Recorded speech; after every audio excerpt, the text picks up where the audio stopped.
सोचो, तुम एक सुनसान हाईवे पर रुके सिर्फ पेट्रोल भरवाने के लिए, लेकिन उसी जगह जहाँ पेट्रोल मिलना चाहिए वहाँ सिर्फ मौत बढ़ रही थी। The last stop in Yuma county एक टाइट, दमदार और suspense thriller location lock movie है। मतलब कहानी लगभग पूरी की पूरी एक ही जगह पर घटती है। एक पुराना गैस स्टेशन जहाँ लोग आते हैं सिर्फ पेट्रोल भरने, लेकिन उस दिन जो भी आया वापस नहीं लौटा। मूवी की शुरुआत होती है एक सुनसान हाईवे जहाँ दूर दूर तक कोई घर नहीं, ना ही कोई इंसान, सिर्फ काली डामर की पट्टी जिस पर सूरज की मार से हल्की हल्की लो उठ रही थी, जैसे सड़क खुद सांसें ले रही हो। उस तपती सड़क पर एक पुरानी कार दौड़ रही थी। स्टीयरिंग के पीछे चाकू बेचने वाला सेल्समैन, उसकी आंखें बार बार फ्यूल मीटर की सुई पर, जो खतरनाक तरीके से ई पर कांप रही थी। कुछ ही देर में उसे रुकना पड़ा यूमा काउंटी के एक सुनसान गैस स्टेशन पर। स्टेशन मास्टर पसीना पोंछते हुए बोला, पेट्रोल खत्म है, अगली डिलीवरी कुछ समय में आएगी। और हाँ, आगे 100 मील तक कोई पेट्रोल स्टेशन नहीं है। वो इंतज़ार करने लगा। गाड़ी में बैठा रेडियो ऑन किया और आवाज़ आई, ब्रेकिंग न्यूज, आज सुबह 2 अजनबियों ने बैंक ऑफ एरिजोना से $7 लाख लूट लिए। गाड़ी के अंदर की गर्मी भी ज़्यादा थी, पसीना पीठ से चिपक रहा था। तो बाहर निकला और पास के कैफ़े का दरवाज़ा खोला। अंदर शार्लेट, जो सालों से उस कैफ़े को चला रही थी। सेल्समैन ने पूछा, इस स्टेशन की प्रॉब्लम क्या है? पेट्रोल खत्म है। और स्टेशन मास्टर ने कहा, ट्रक अभी आने वाला है। फिर उसने कॉफ़ी ऑर्डर की। शार्लेट कॉफ़ी देते हुए बोली, आई होप ट्रक जल्दी आ जाए। और सेल्समैन ने कॉफ़ी पीते हुए अपने चाकू और छुरियों के बारे में बातें करने लगा। अचानक बाहर एक कार आकर रुकी। दरवाज़ा धीरे से खुला। 2 परछाइयाँ अंदर दाखिल हुई। पहला, कद लंबा, गरम दिमाग, झुके कंधे, चाल में अकड़, बंदूक चलाने में उस्ताद, नाम था ब्यू। दूसरा, छोटा कद मगर आंखें सीधी लोगों के आर पार जाती, जैसे हड्डियों के अंदर तक देख रही हूँ, जैसे इंसानों को नहीं सिर्फ निशानों को देख रहा हो। नाम था ट्रेविस। सेल्समैन टेबल पर झुका अखबार में पहले सुलझा रहा था, लेकिन उसकी निगाह बार बार उन दोनों पर जा रही थी। कहीं ये वही बैंक लुटेरे तो नहीं?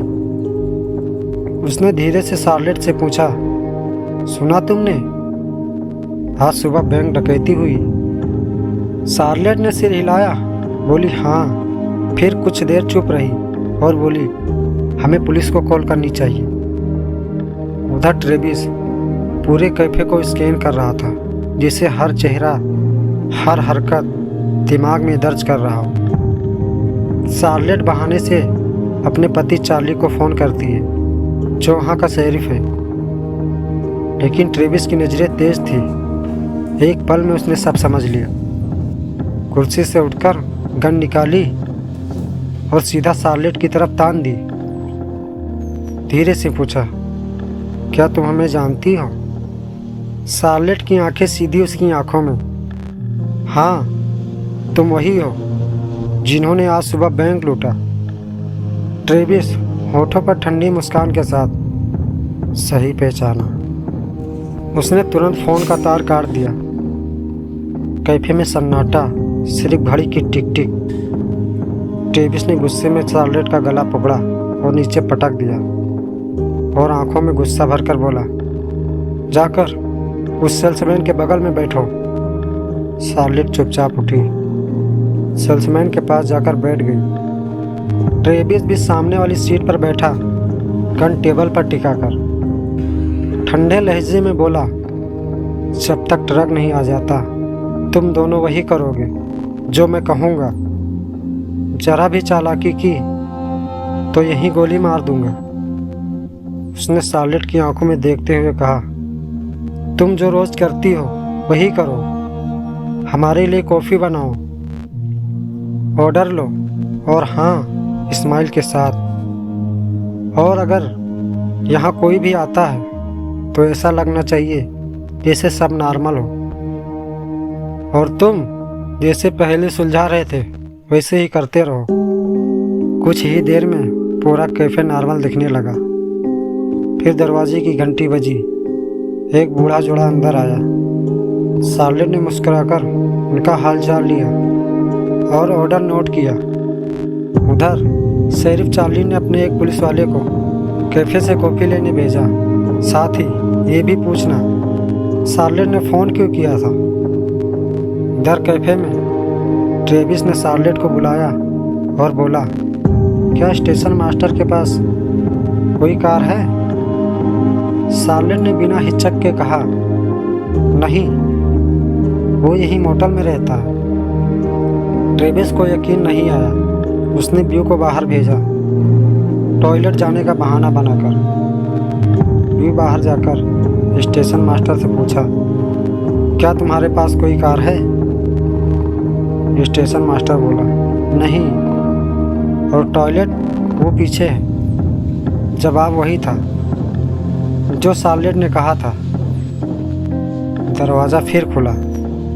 इस बार पुलिस वाला अंदर आया, जिसे शेरिफ चार्ली ने भेजा था कॉफ़ी के लिए। एक पल के लिए कमरे में हवा थम सी गई। किसी के चेहरे पर हल्की राहत तो किसी के चेहरे पर डर का साया।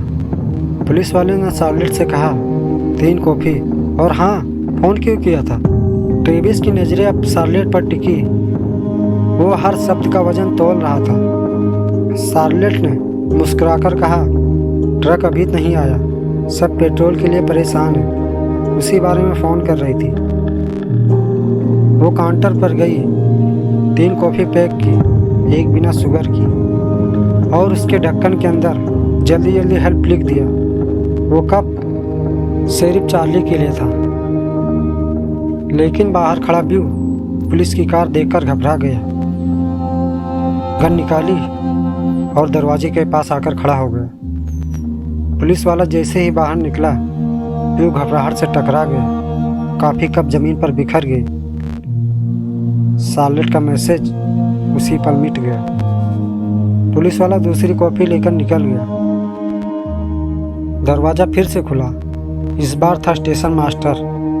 शायद कुछ खाने के लिए आया था। कहानी में एक नया मोड़ आया। बाहर एक और कार आकर रुकी। एक यंग कपल, नजरें तेज। वे उसी गाड़ी को ढूंढ रहे थे जिसमें बैंक लुटेरे पैसे लेकर फरार हुए थे। वो गाड़ी बाहर ही खड़ी थी। काफ़ी पीने का बहाना बनाकर अंदर चले आए।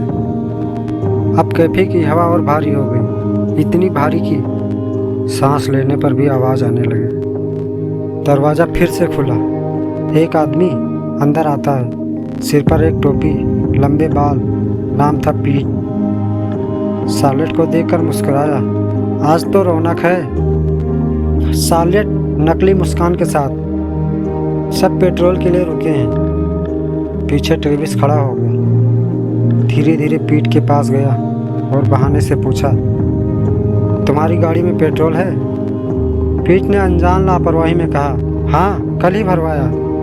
ट्रेविस ने जेब से एक सिक्का निकाला, ज्यूक बॉक्स का म्यूजिक चालू किया। पुराना कंट्री सॉन्ग हवा में गूंजने लगा। सीन पूरा स्लो मोशन में, और उसी पल उसने शार्लेट को पकड़कर बंदूक इसकी खोपड़ी पर तान दी। चाबी दे, नहीं तो यहीं खोपड़ी खोल दूंगा। एक पल में पूरा कैफे बदल गया। कुर्सियां धड़ाम से पीछे खिसकी। कई हाथ नीचे से ऊपर आए। अब हर किसी के हाथ में बंदूक थी, सिर्फ शार्लेट और बेचारा सेल्समैन खाली हाथ। गोलियां चलाने से पहले सब एक दूसरे की आंखों में झांक रहे थे।